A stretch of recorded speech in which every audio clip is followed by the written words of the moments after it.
Alors, on vous l'a dit, c'est par le réseau social Twitter que Christiane Taubira a quitté la scène du gouvernement ce matin. Ça tombe bien, Rudy Saada, vous avez surveillé ça de très près aujourd'hui. Et d'ailleurs, Christiane Taubira, et Twitter, c'est une vieille histoire, on va dire. Oui, c'est vrai. Alors, c'est vrai que c'est par un message désormais célèbre, retweeté 15 000 fois, que cette journée a démarré, qui a été une véritable journée Christiane Taubira sur les réseaux sociaux, là où sa démission a été énormément commentée. 100 000 tweets en quelques minutes suite à l'annonce de cette démission. Alors évidemment, le fameux tweet, on le voit, parfois résister c'est rester, parfois résister c'est partir.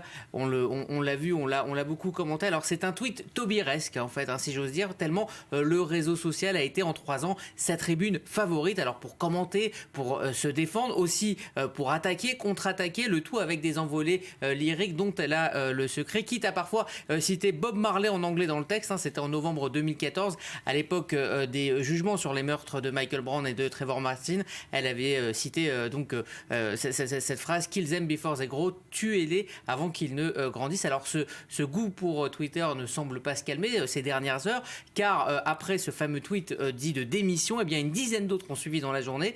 Le dernier, c'est un tweet de bienvenue adressé à son successeur. Alors, elle a tweeté, on l'a dit évidemment très tôt ce matin, mais il y a eu, à la suite de ce tweet, énormément de réactions politiques, toujours sur Twitter. Ouais, du côté politique, ça se compte par dizaines. Alors pour résumer, à droite, c'est le soulagement, et à gauche, l'heure est à l'hommage pour cette ministre qui aura finalement été fidèle à ses idées en démissionnant. Hommage du socialiste Benoît Hamon, qui dit tout son respect pour son action et aussi pour ses convictions. Autre hommage, alors celui-là plus surprenant, l'ex-première dame Valérie Trierweiler, qui rappelle justement son rôle dans l'adoption du mariage pour tous. Alors à droite, évidemment, l'atmosphère, je vous l'ai dit, est au soulagement, voire au tacle, voire même à l'ironie pour Michael Pilater, qui est un jeune attaché parlementaire, les Républicains à l'étranger. Cette démission de Christiane Taubira, c'est la seule bonne nouvelle de 3 ans de gouvernance par la gauche. Mais finalement, la vraie analyse de cette démission, ce sont les internautes qui le font,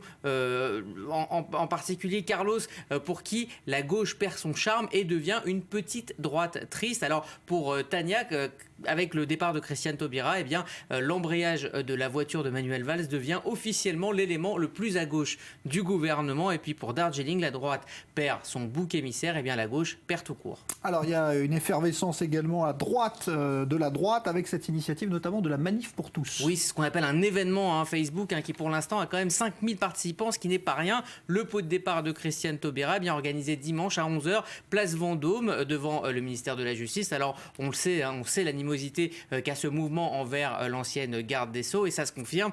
Donc cela dit, une voix décidente se fait entendre, celle de Frigide Barjot. On s'en souvient, l'une des personnalités de ce mouvement anti-mariage gay. Elle salue une femme de conviction et elle lui conseille d'aller en bout pour 2017. Alors je vous parlais d'euphorie aussi à l'extrême droite, avec cette initiative assez douteuse du journal Minute, pour fêter le départ, qui propose 50% de réduction sur ses abonnements avec le code promo Bonne Nouvelle.